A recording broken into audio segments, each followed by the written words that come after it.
아름다운 교회였습니다. 생각하면 가슴 아픈 추억이 있고 속상한 일도 많은데 박해받은 것 때문에 다시는 쳐다보기도 싫을 텐데 바울 사도는 그렇게 데살로니가 교회에 관심을 갖고 있습니다. 여러분, 우리의 인생을 살면서 좋았고 편안했고 안정된 것은 우리의 추억으로 남지 않습니다.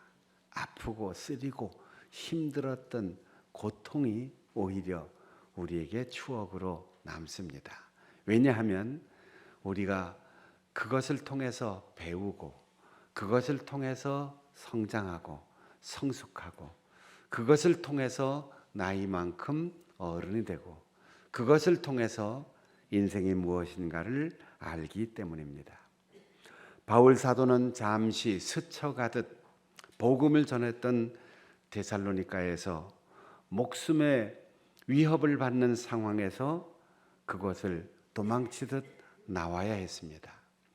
그리고 디모데를 그곳에 몰래 남겨두고 떠났는데 계속해서 남쪽으로 내려가면서 고린도에 이르렀을 때 아마도 한 1년쯤 세월이 지나간 것 같다 하고 성서학자들이 말하고 있는데 궁금해 견딜 수가 없어요. 그때 디모데가 뒤따라와서 일행에게 합류하면서 데살로니가의 소식을 전하는 겁니다. 선생님, 떠난 후에 그곳에 십자가의 주님을 믿고 따르고 거듭난 은혜로운 공동체가 생겼는데 사람들이 모이는 것 같지만 성령 충만한 공동체. 그래서 선생님이 가르쳐 주신 대로 믿음, 소망, 사랑 안에서 믿음으로 수고하고 사랑으로 역사하고 소망으로 인내하는 이 믿음의 공동체가 건강하게 사명을 감당하고 있습니다. 바울 사도는 너무 기뻤어요. 어린애처럼 염려하고 어린애처럼 안타까워하면서 그 교회를 바라보며 날마다 기도했지만 이렇게 짧은 기간에 성숙하고 모범된 교회를 이루었다고 하는 소식을 들으면서 정말로 기뻐하며 편지를 씁니다. 그리고 주님 반드시 오실 텐데 그 오시는 날을 기다리면서 지금까지 잘 살아온 것처럼 지금까지 봉사하며 헌신하며 섬기며 서로 격려하며 살아온 것처럼 앞으로도 그렇게 살아달라고 부탁을 합니다. 그 사람 어때? 이렇게 물을 때 말이 많으면 그 사람하고의 관계가 좋지 않든지 대놓고 앞에서 뭐라고 얘기하기가 어려우면 자꾸 좋은 얘기를 많이 합니다. 그런데 얼굴이 붉어지고 눈동자가 왔다 갔다 하고 좀 말을 더듬게 되지요. 그러나 정말로 아름답게 사는 사람에 대해서 누가 물을 때 말할 게 없어. 말할 게 없어. 지금 그대로. 그렇게 짧게 말할 수 있는 상대라면, 그런 사람이라면 우리는 마음을 놓을 수가 있지요. 바울 사도는 예수님의 재림에 대하여 궁금해하는 데살로니가 성도들의 의문이 있다는 소리를 듣고 똑같은 단어를 정반대의 경우로 두 가지로 쓰고 있습니다. 그날은 도둑같이 온다. 모른다. 그런데 그날은 도둑같이 오지 않는다. 왜냐하면 깨어있는 사람은 발자국 소리를 듣기 때문이다. 나는 여러분들이 깨어있는 사람이기 때문에 도둑같이 올 예수님의 그 재림에 대하여 오늘 내일 올지 우리가 죽은 후에 오실지 먼 후일 어떠한 경우에 올지라도 깨어서 준비된 사람에게는 생전이든 사후이든 예수님이 오실 때 먼저 알기에 그분을 반갑게 영접할 수 있을 것이다. 이렇게 말하고 있습니다. 아무도 몰래 도둑같이 오는데 도둑같이 오지 않는다. 왜냐하면 깨어있는 사람에게는 도둑이 들지 못하기 때문이다. 이렇게 말하는 것입니다. 여러분 집에 좋은 것, 소중한 것, 가치 있는 것, 보물처럼 여기는 재산 목록이 어떤 게 있습니까? 어디에 두셨습니까? 아무리 좋은 것이 있어도, 아무리 내가 애지중지 아끼는 것이 있어도 도둑 맞으면 아무 소용이 없습니다. 평생을 땀 흘려 일한 것도, 정말 희귀하게 만나서 우여곡절 끝에 내 것이 된 그 소유물도, 소유의 기쁨은 잠깐, 도둑 맞으면 차라리 그것을 얻지 아니한만 못한 것입니다. 그래서 바울 사도는 교회 안에 있는 성도들에게, 형제들아, 너희가 구원받아서 소중한 그 구원의 은혜, 그리고 하늘에서 받을 상급에 대한 약속, 이 세상을 살아가는 동안 하나님께서 때마다, 그리고 기회가 있을 때마다 우리에게 주시는 소중한 은총의 선물, 이것을 잃지 않도록, 도둑 맞지 않도록 성도들을 두 종류의 사람으로 구별합니다. 도둑은 대개, 거의 예외 없이 밤에 옵니다. 그러니 밤에 자는 시간에 도둑 맞지 않도록 깨어서 낮에 생활을 해라. 어둠의 자식들과 빛의 자식들을 구별하는 거예요. 주의 귀한 성도 여러분, 소중한 것을 얻었고 소중한 것을 가졌다고 잠들지 마세요. 신앙적으로, 정신적으로 깨어서 우리의 소중한 보물을 잘 지켜야 합니다. 술 취하지 마라. 밤에 속하지 마라. 올바른 정신으로 환한 대낮과 같은 신앙생활을 해야 된다라고 말합니다. 잠들고 술에 취하면 죽을 수 있고 잃을 수 있고 주변 상황에 전혀 반응할 수가 없습니다. 잠자는 것과 술 취하는 것이 일맥상통한다는 거예요. 요즘 우리 사회의 가장 큰 문제 중 하나가 음주운전입니다. 예의 바르고 도덕적이고 사회 질서를 잘 지키는 사람이 이상하게 한 잔 잡수시면 대리운전기사 부른다고 돈이 얼마나 들겠습니까? 택시 타고 간다고 택시비가 얼마나 나오겠습니까? 한 번뿐인데, 가까운데 이것쯤이야. 쓸데없는 용기가 생기는 거죠. 그래서 자신의 목숨을 잃고 자신이 다치고 전혀 상관없는 사람의 목숨이 이 땅에서 끊어지고 중환자가 생기고, 그래서 남의 한 가정을 비극 속으로 몰아넣는 이 행위, 폭력, 살인 기계를 몰고 가는 이 행위가 술 때문이에요. 깜빡 졸음운전도 마찬가지입니다. 잠들면 꿈속에서는 현명한 판단을 하지 못합니다. 깨닫지 못해요. 술 취하는 사람은 자기가 하고 싶은 행동과 하고 싶은 말만 하지 남의 말을 듣지 않습니다. 좋은 만남을 갖지 못합니다. 누가 잠자는 사람 만나러 오겠습니까? 누가 술 취한 사람 만나는 걸 기분 좋아하겠습니까? 좋은 경험도 하지 못합니다. 잠자면 그 사람 쓸 수 없습니다. 술 취한 사람 쓸 수 없습니다. 무엇보다도 사랑을 실천할 수 있는 가능성이 거의 없습니다. 술 취하고 잠들어 있으면 남을 깨울 수도 없고 남을 보호하고 도와줄 수도 없습니다. 우리는 구원의 소중한 은혜를 받았습니다.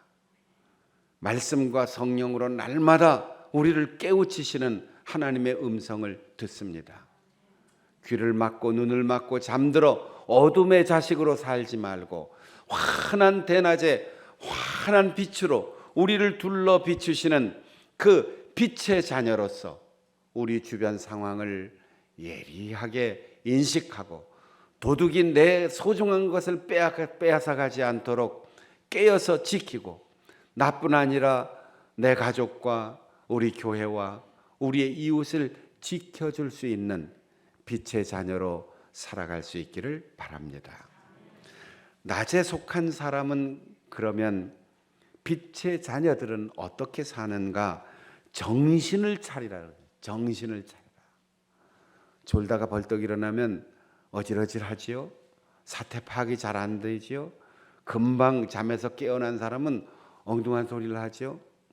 제가 가끔 그런 얘기 여러분들에게 들려드리는데 건강검진 하러 가서 수면 내시경을 할 때 잠이 듭니다. 제가 이 나이 먹도록 아주 독하게 마음 먹고 정신력으로 버텨보려고 나는 절대 마취를 안 당할 거야. 그렇게 애를 써도 곧 잠이 오실 겁니다 하는 소리가 끝나기 전에 벌써 잠이 들어요. 그리고 깨어날 때 실수들을 많이 한다 그러더라고요. 숨겨놓은 애인 이름을 얘기하면서 깨는 사람도 있고 비상금 어디 있다고 이렇게 얘기하면서 깨는 사람도 있고 차마 얘기 못할 얘기가 무의식 중에 나오는 경우가 있다고 해서 저는 수면 내시경 하기 전에 마취할 때 꼭 얼마나 내가 버티나 보자. 이건 아무 소용이 없어요. 그래서 아직 이제는 편안하게 맡기면서 하늘에 계신 우리 아버지 이렇게 주기도문을 속으로 암송하면서 제가 잠을 자요. 그래서 혹시 깨어나면서 평소에 기분 나빴던 얘기를 확 해서 우리 장로님 놀라지 않을까, 아무개 이름이 나왔어 뭐 이럴까 봐 제가 그 다음에 깨어날 때는 나라와 권세와 영광이 영원히 아버지께 있습니다 이렇게 깨어나려고 주기도문을 하면서 잠을 드는데, 술이 취하면 사람들이 이상해져요. 꼭 쓸데없는 용기가 생깁니다. 판단이 흐려집니다. 주변에서 뭐라고 하든 더욱더 고집을 피웁니다. 정신을 차려라. 그리고 믿음과 사랑의 갑옷을 입어라. 화살이 날아오고 칼과 창이 날아올 때 우리의 맨몸으로 그것을 감당할 길이 없습니다. 그런데 쇠로 된 갑옷을 입으면 나를 안전하게 보호할 수 있고, 우리에게 가장 중요한 머리가 깨어지면 아무것도 할 수 없어요. 전쟁을 치를 수가 없어요. 그래서 헬멧을 쓰라는 겁니다. 구원의 희망으로. 우리가 미련한 사람, 융통성 없는 사람, 뭘 매주마다 교회 가느라고 그렇게 애를 써. 요즘 같을 때 좀 집에서 쉬지. 그래도 그런 공격이 들어와도 우리에게는 구원의 희망. 주님이 다시 오십니다. 주님이 기억하십니다. 주님께서 보상해 주실 것입니다. 그렇게 구원의 희망을 가지면 어떠한 공격이 와도 우리의 사상과 우리의 신앙과 우리의 지식에 해를 입지 않는다는 겁니다. 여러분, 우리가 잘 알다시피 초대교회 성도들은 삶의 보금자리가 성이 아니었습니다. 좋은 단독주택도 아파트도 아니었습니다. 동굴, 지하 공동묘지였습니다. 로마 사람들은 시신이 모셔 있는 그 무덤은 신성불가침이라고 해서 어떠한 사람이 숨어 들어가도 거기에는 추격하지 않습니다. 300년 동안 10대에 걸쳐서 무덤에서 살았어요. 그런데 그 무덤 속에서 예배하고 거기서 결혼하고 거기서 가정을 꾸리고 그 무덤 속에서 살았습니다. 행여 밖에 나왔을 때 상대방과 대화하면서 잡혀갈 염려가 있으니까 혹시 예수 믿는 사람인지 그리스도인인지 확인하기 위해서 물고기를 땅에 그렸습니다. 같이 물고기를 그리면 예수 그리스도 하나님의 아들 우리 주라고 하는 표시로 인식하고 형제 자매 그리고는 예배 처소로 안내를 하였습니다. 물고기를 그리는 것은 물고기라고 하는 단어가 헬라어로 익투스인데 예수 그리스도 하나님의 아들 구세주 이 말의 머리 글자를 합하면 물고기라고 하는 단어가 나와요. 그런데 물고기는 특징이 있습니다. 잠잘 때도 눈을 뜨고 잔다는 사실, 죽어도 눈을 감지 않는다는 사실. 우리가 피곤해서 밤에 잠을 잘 수 있고 우리도 죽을 수 있지만 영혼의 감각으로는 늘 깨어 있어야 한다는 거예요. 우리가 죽어도 예수 그리스도를 기다리는 소망의 눈은 늘 뜨고 있어야 한다는 거죠. 그러면서 바울 사도는 말합니다. 여러분에 대해서는 내가 할 말이 없습니다. 지금처럼만 사세요. 지금 너희들처럼 권면하고 덕을 세우면서 살아가십시오. 권면이란 말이 예수님께서 제자들과의 만찬을 나누시면서 마지막 유언처럼 남기신 약속에서 요한복음에 등장하는 보혜사를 보내신다. 이 보혜사라는 말과 똑같은 단어인데 보혜사라는 말은 옆에서 변호해 준다. 가까이서 그 이름을 불러준다. 사랑으로 목소리를 들려준다. 소리를 들려준다는 뜻이에요. 여러분, 이 세상 경쟁 사회에서 우리에게는 형사과 수사관들이 참 옆에 많아요. 검사가 참 많아요. 넌 뭘 잘못했고 너는 뭐가 약점이고 너는 뭐가 안 되고 비판 속에서 우리는 살아갑니다.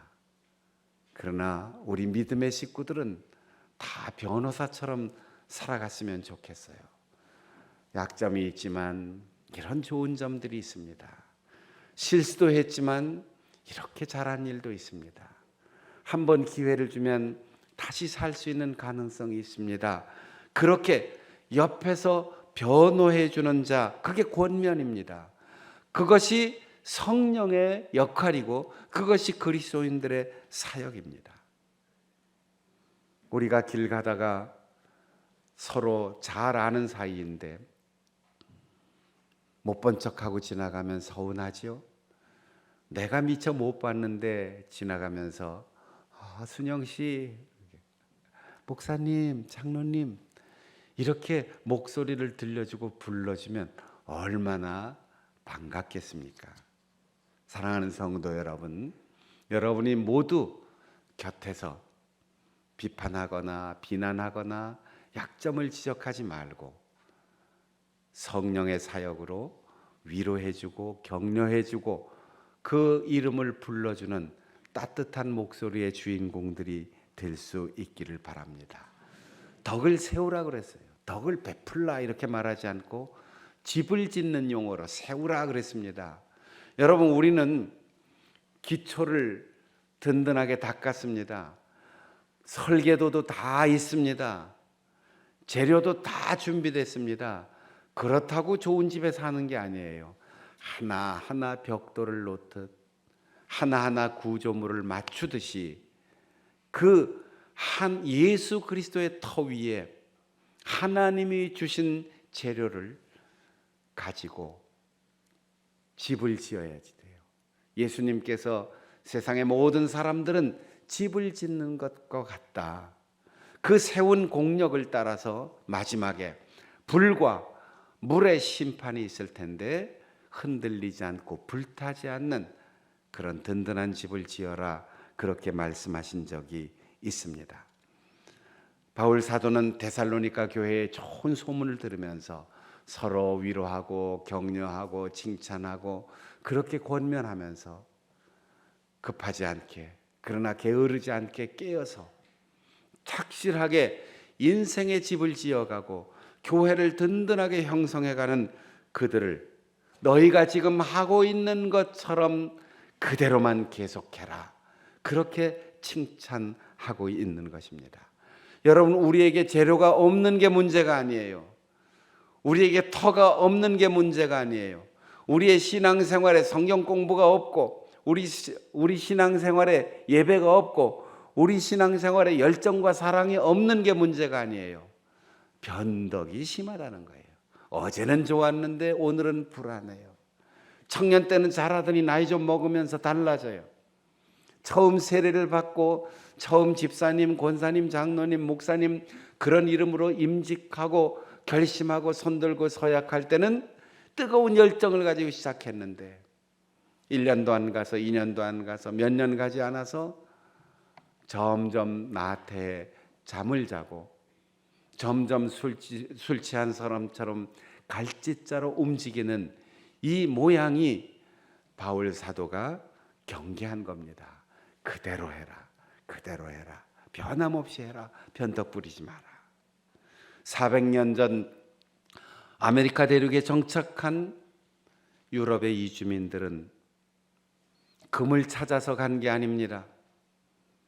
좋은 산수를 찾아서, 환경을 찾아서 간 것이 아닙니다.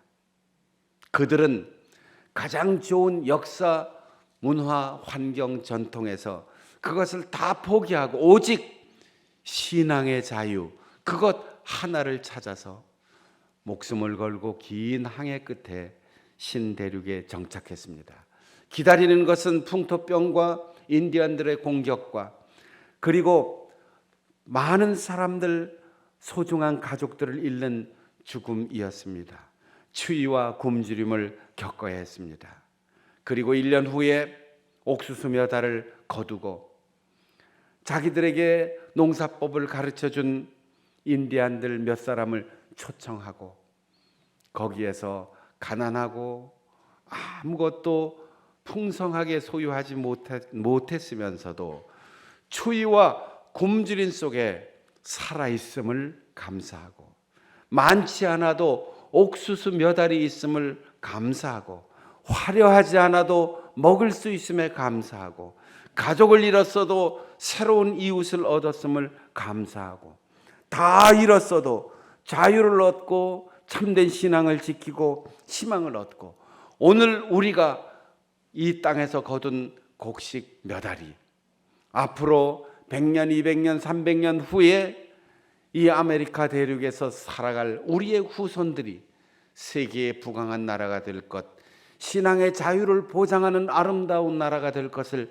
소망하면서 굶주림 중에서도 가난 중에서도 감사하였습니다. 우리는 올 한 해 어느 때보다도 어려운 것, 어느 때보다도 많은 것을 잃은 한 해를 보냈습니다. 그러나 살아있음을, 건강하게 살고 있음을, 호흡할 수 있음을, 그리고 우리의 다음 세대들에게 진정한 교회의 모습과 신앙과 사명의 모습을 물려줄 수 있는 것을 감사하면서 하나님 앞에 풍성한 추수감사절, 이웃과 함께 행복한 추수감사절을 보내는 우리 성도들이 되시기를 바랍니다. 기도하겠습니다. 통성으로 기도할 때 깨어있는 신앙과 사명으로 살게 하옵소서. 서로 위로하며 격려하며 살게 하옵소서.